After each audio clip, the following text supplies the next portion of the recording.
The Kashari defection destroyed the consortium's remaining authority. Within weeks, 4 more founding species announced their departure. They could read the same mathematics the Mranthi had published. The pyramid was collapsing. Better to leave with dignity than cling to a sinking system until the end. Zelthan made one final visit to Earth. He came alone this time, without delegation or ceremony. Elena met him in a simple conference room with only Dr. Park and General Rodriguez present. The crystalline being looked diminished somehow, his light refracting less brilliantly than before. He spoke without his usual confidence. The Galactic Trade Consortium would dissolve within the year. The remaining species were already negotiating their own agreements with Earth's alliance. 8,000 years of tradition and structure were ending. Zelthan had spent his entire life serving the consortium. He did not know what came next. Elena's response was gentle but firm. What came next was freedom. Not just for the species that had been exploited, but for everyone. The founding species could join the new alliance as equals. They could contribute their knowledge and experience honestly. They could build relationships based on mutual respect rather than coercion. It would not be easy. Equality never was for those accustomed to privilege. But it was the only sustainable path forward. Zelthan asked a question that revealed his genuine confusion. Why had humanity fought so hard for principle when acceptance would have been safer? Earth could have survived under the integration protocol. Many species had. Why risk everything for an ideal? Dr. Park answered before Elena could speak. Because survival was not enough. Humanity had learned that lesson through centuries of struggle on their own world. People could survive under tyranny. They could endure under exploitation. But survival without dignity was just slow death. Humans had decided long ago that they would rather die quickly on their feet than slowly on their knees. That was not bravery or foolishness. It was simply who they were. The meeting ended with Zelthan requesting permission to remain on Earth. He wanted to study this new system humanity was building. Perhaps there was something he could learn, some way he could contribute to the galaxy's future instead of clinging to its past. Elena granted the request. Everyone deserved a chance at redemption. 6 months after humanity's defiant response to the ultimatum, the galaxy looked completely different. 42 species had joined Earth's Fair Trade Alliance. The name had been chosen carefully, emphasizing the principles that separated this network from what came before. Trade routes once controlled by the consortium were now open to any species that agreed to basic principles. No civilization debts. No resource extraction requirements. No population controls. Just honest exchange and mutual benefit. The economic growth was extraordinary. Species that had spent centuries sending their wealth elsewhere suddenly had resources to invest in themselves. Technologies that had been hoarded were now shared freely. Innovation exploded across multiple worlds as different civilizations combined their knowledge in new ways. Humanity benefited enormously from this arrangement, but not through exploitation. Earth became a hub of trade and diplomacy simply because humans had proven themselves trustworthy partners. The quantum-fold technology they shared freely gave them influence that could never be bought or forced. Other species wanted to work with Earth because doing so led to genuine mutual prosperity. Secretary Elena Vasquez stood on Unity Station, looking out at a view that would have seemed impossible a year earlier. Dozens of alien vessels moved through Earth's orbital space, representing species from across the galaxy. They came to trade, to learn, to share knowledge and build relationships. Some were former consortium members finding their footing in freedom. Others were independent civilizations that had waited generations for an alternative to emerge. Captain Sarah Mitchell joined her at the observation window. The station commander had been present for humanity's first contact with the consortium and had witnessed everything that followed. She asked Elena if she had ever doubted their choice to refuse the ultimatum. Elena considered the question carefully. Doubt was always present when making decisions of such magnitude. The fear of being wrong, of leading humanity to destruction through pride or miscalculation, had haunted her dreams for months. But doubt and certainty could coexist. She had doubted the outcome while being certain of the principle. Humanity could not build a future on submission. Whatever price freedom required, it was worth paying. The galaxy had learned something important from Earth's response. Power based on coercion was fragile. It lasted only until someone refused to be intimidated. Real strength came from cooperation and genuine partnership. The consortium had ruled for 8,000 years, but their empire had collapsed in 6 months once a viable alternative appeared. Humanity had not set out to change the galaxy. They had simply refused to accept injustice as inevitable. In doing so, they had shown dozens of other species that alternatives existed. That courage was contagious. That freedom was possible. That a better future could be built by those willing to take the first difficult step. As Elena watched the ships moving through space, representing the new alliance humanity had helped create, she felt something she had not expected. Not pride, though that was present. Not relief, though that too existed. What she felt most strongly was hope.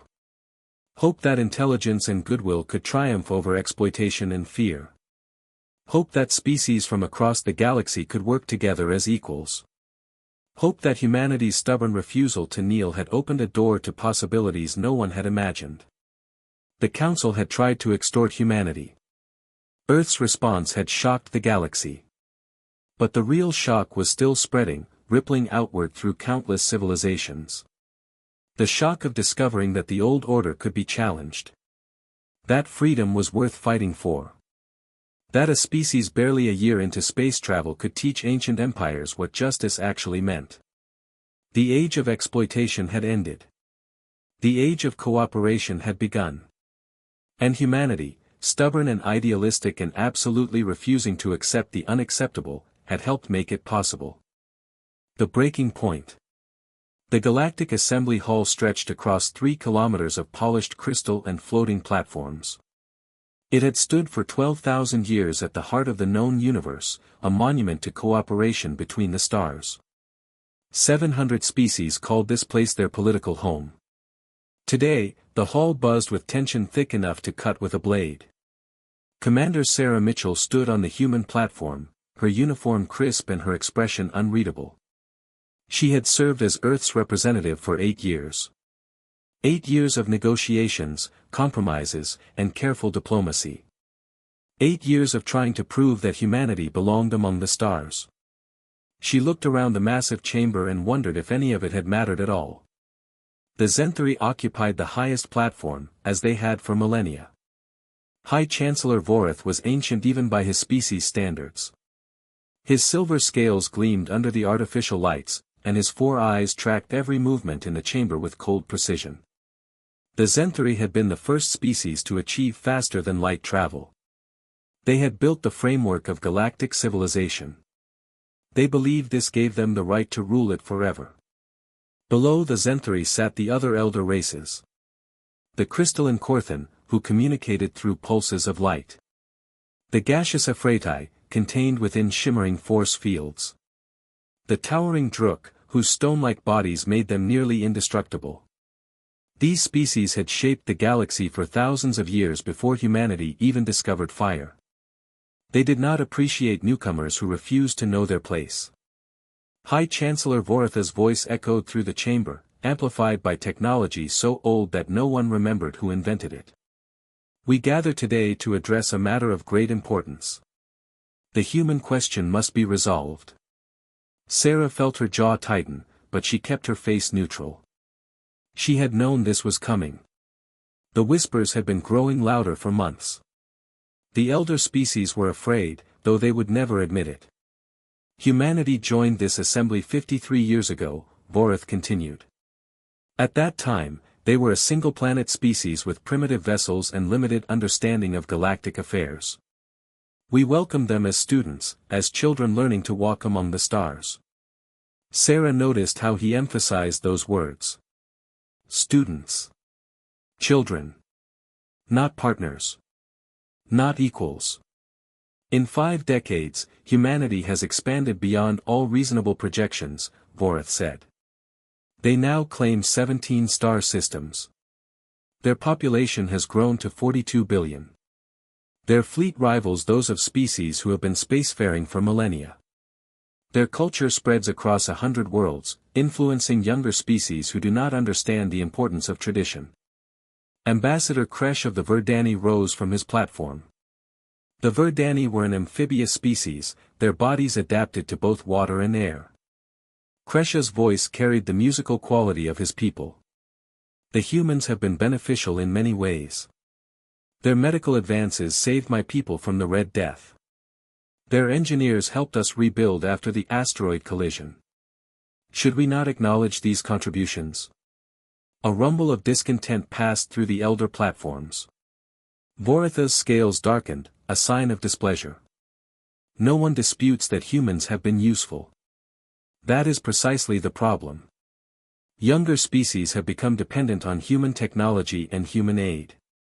This creates an imbalance of power that threatens the stability we have maintained for thousands of years.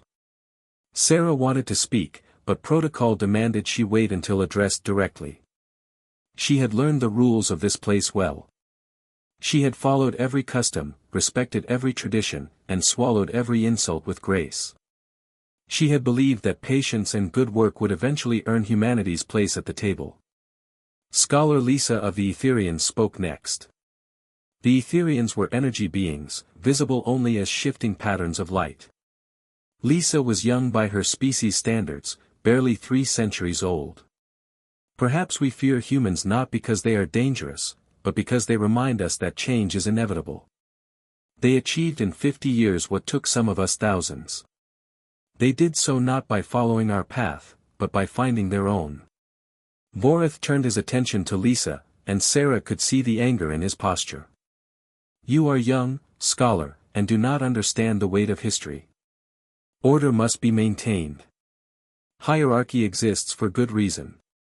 If every species believes it can rise to prominence through mere effort and innovation, chaos will follow. There it was. The truth spoken plainly at last.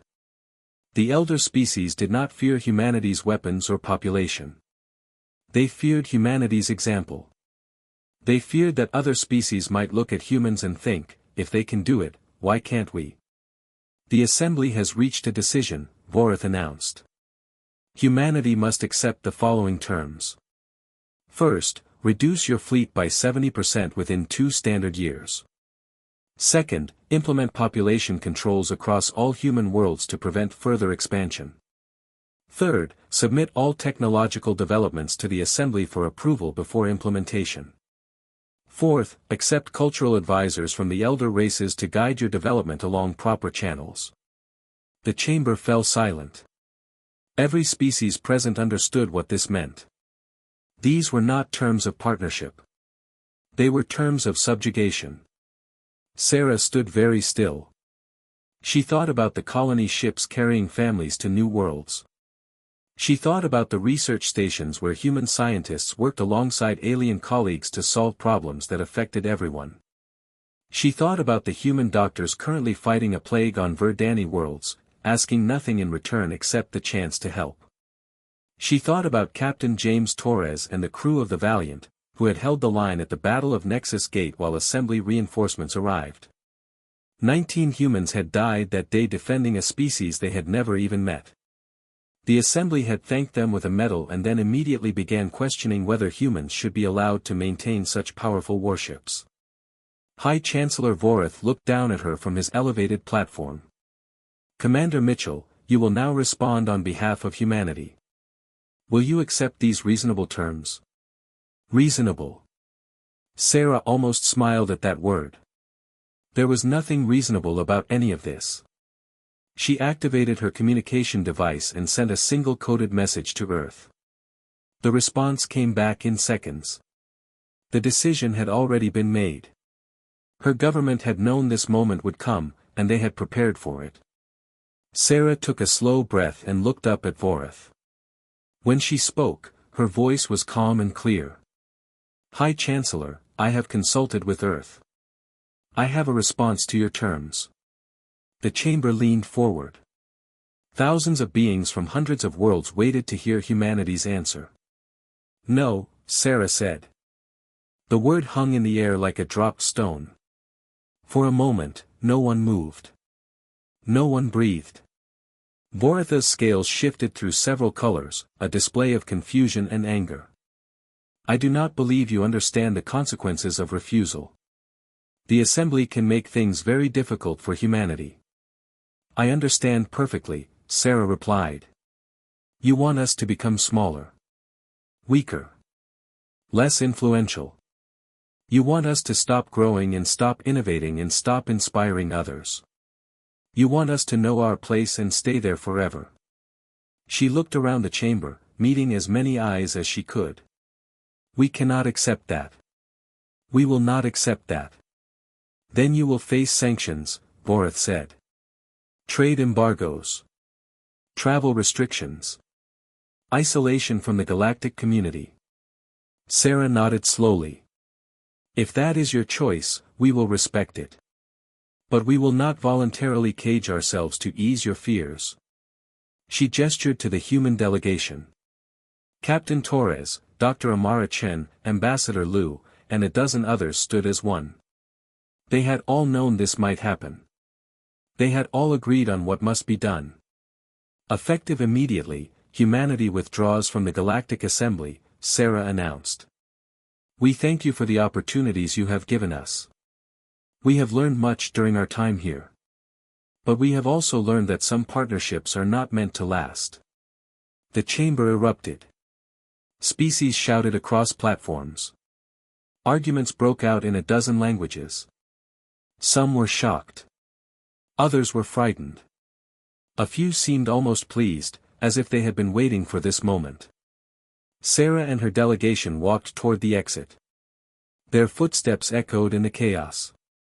No one tried to physically stop them, though several voices called out.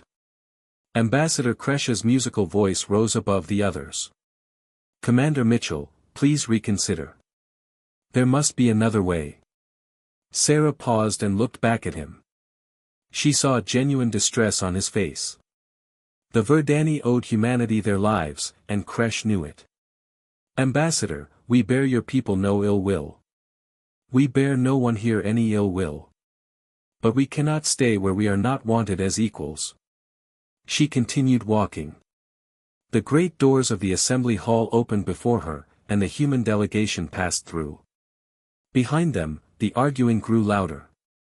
On the Zenthari platform, Borath watched them go with an expression that might have been satisfaction. Let them leave, he said to his advisors. They are proud and foolish. Within a year, they will return and beg for readmission. Then we will dictate terms that truly ensure the proper order. His chief advisor, a younger Zenthari named Solf, looked uncertain. What if they do not return? What if other species follow them? Borath made a dismissive gesture. No species has ever left the assembly voluntarily. The humans are having a tantrum, nothing more. They need us far more than we need them. Outside the assembly hall, Sarah and her team boarded their shuttle. As they lifted away from the station, Sarah looked back at the massive structure that had been the center of galactic politics for 12 millennia. It looked smaller somehow. Less impressive. Captain Torres, she said. Send the signal. All human vessels are to return to Earth space immediately. All trade agreements are suspended. All joint research projects are to be concluded and transferred to appropriate parties. We're going home. Torres nodded and began issuing orders. Within hours, human ships across the galaxy received their instructions. Merchant vessels left alien ports. Military ships withdrew from joint patrol sectors. Scientists packed up their equipment and said goodbye to colleagues they might never see again. The Galactic Assembly had existed for 12,000 years. It had survived wars, plagues, and countless political crises. But it had never faced anything quite like this. A species had simply chosen to leave, to walk away from everything the Assembly represented. In the halls of power across 100 worlds, leaders began to wonder what would happen next. Some were confident that the humans would return. Others were not so sure.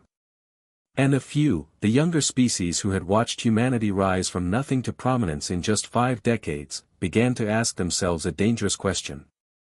If humans could leave and survive on their own, what was stopping anyone else from doing the same? The answer to that question would reshape the galaxy in ways no one could predict. The Reckoning. 6 months had passed since humanity walked out of the Galactic Assembly. 6 months of silence from Earth. 6 months that changed everything. High Chancellor Voreth stood in his private chamber aboard the Assembly Station, reviewing reports that grew more troubling each day. His confidence had begun to crack like ice under pressure. The humans had not returned. They had not sent messages begging for reconciliation. They had simply vanished into their own space and closed the door behind them.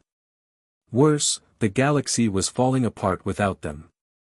The first crisis had seemed small. A medical facility on Corthan Prime reported shortages of advanced diagnostic equipment. The machines were human-designed, and the maintenance contracts had expired. Human technicians were not responding to renewal requests. The Corthan had never bothered to learn how the equipment actually worked. They had assumed humans would always be available to service it. Within weeks, similar reports flooded in from across the galaxy. 70% of modern medical technology had human components or human software. Hospitals on 50 worlds were operating at reduced capacity. Some had closed entire wings. The Verdani were hit hardest.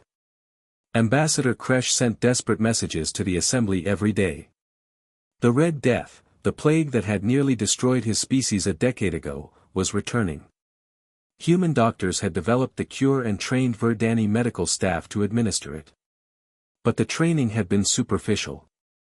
The Verdani had memorized procedures without understanding the science behind them. Now, with supplies running low and no human experts to consult, people were dying again. "We need help," Kresh pleaded during an emergency assembly session. His voice had lost its musical quality. Now it just sounded tired and scared. "My people are suffering. Children are dying. Please, someone must convince the humans to help us." Voreth had sent 3 diplomatic missions to Earth. All 3 had been turned away politely but firmly at the border. The humans were not hostile. They simply were not interested in talking. The economic problems grew worse each day. 29 major trade routes had gone dark. These were routes that human shipping companies had maintained, often at a loss, because they connected smaller species to the larger galactic economy. No one else wanted to run them. They were not profitable enough for the big corporations, and the smaller companies lacked the resources. Species that depended on those routes were running out of essential goods. Food. Medicine. Industrial materials. Some had begun rationing. Others faced riots in their streets. The Assembly tried to organize alternative shipping arrangements, but the logistics were overwhelming. Humans had made it look easy because they had spent decades building the infrastructure and expertise. That infrastructure could not be replaced in months. The Druk Commerce Minister stood before the Assembly with his massive stone body slumped in defeat. "Our economy is contracting at 12% per quarter. Our people are losing jobs. Our worlds are losing stability. The humans were the glue holding our trade network together, and we never even noticed." Security problems multiplied across the galaxy. The Corvan raiders, pirates who had been quiet for years, suddenly became active again. They struck at shipping lanes and colony worlds with devastating efficiency. They seemed to know exactly where defenses were weakest. The reason became clear when intelligence reports revealed the truth. Human peacekeeping forces had been the backbone of galactic security. Their ships had patrolled thousands of sectors. Their intelligence networks had tracked pirate movements. Their rapid response teams had stopped raids before they could escalate. Other species had provided ships and personnel, but humans had provided the coordination and expertise that made it all work.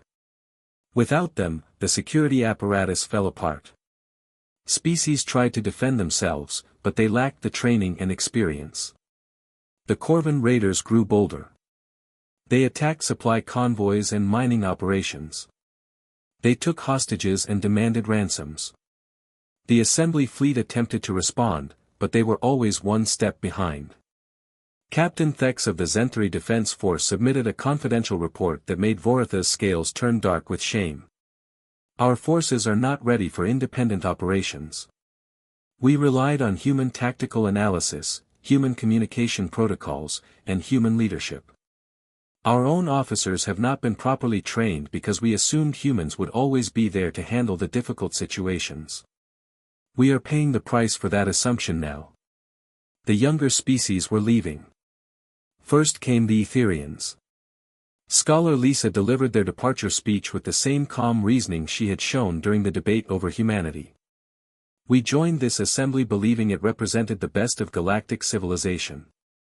We have learned that it represents only the preservation of ancient power. We choose to seek our future elsewhere. 3 weeks later, the Verdani followed. Ambassador Kresha's final words to the assembly were bitter. You let my people die rather than admit you were wrong about the humans. You valued your pride over our lives. We will not forget that. The Maltharians left next, then the Quarren, then the Shalak. Each departure weakened the assembly further. Each speech of withdrawal mentioned humanity, directly or indirectly. The younger species had seen how humans were treated. They had watched the elder races try to crush a species whose only crime was succeeding too well. They wanted no part of a system built on fear and control. Reports reached Vorath about what was happening in human space. The news was not what he had hoped to hear. Humanity was thriving. Without the burden of maintaining assembly infrastructure and following assembly regulations, they had invested heavily in their own development. New colonies were being founded. New technologies were being developed. Human arts and sciences flourished. And they were not alone. The species who had left the assembly were signing agreements with humanity. Trade treaties. Defense pacts. Cultural exchanges. They were building something new, something that looked remarkably like what the assembly had been supposed to be thousands of years ago. A partnership of equals. The Verdani plague reached a critical point in the 8th month. 15 million people were sick. 3 million had died. Ambassador Kresha's replacement, a younger Verdani named Mira, sent one final message to Earth. It was not a diplomatic communication. It was a simple plea from one living being to another. We are dying, she said in the message. Our children are dying. We know we have no right to ask for your help. We know our leaders failed you. But please, if there is any mercy in your hearts, help us. Not because we deserve it, but because we need it. The message was broadcast on open channels. Everyone in the galaxy heard it. The silence that followed was deafening. Then, 2 days later, human ships appeared at the edge of Verdani space. The assembly held an emergency session the moment the news arrived. Vorath watched the data feeds with something that might have been hope or might have been dread. A fleet of 30 human vessels had entered Verdani territory. Medical ships, supply transports, and a small military escort. They are returning, one of Voratha's advisors said excitedly. They have realized they need the assembly after all. But Vorath was not so sure. He watched the ships move with purpose and precision. He saw how they ignored all assembly hails and communicated only with Verdani authorities. This did not look like a species returning in defeat. Commander Sarah Mitchell appeared on the main communication screen. She looked older than Vorath remembered. The lines around her eyes had deepened, and her hair had gone gray at the temples. But her gaze was as steady as ever.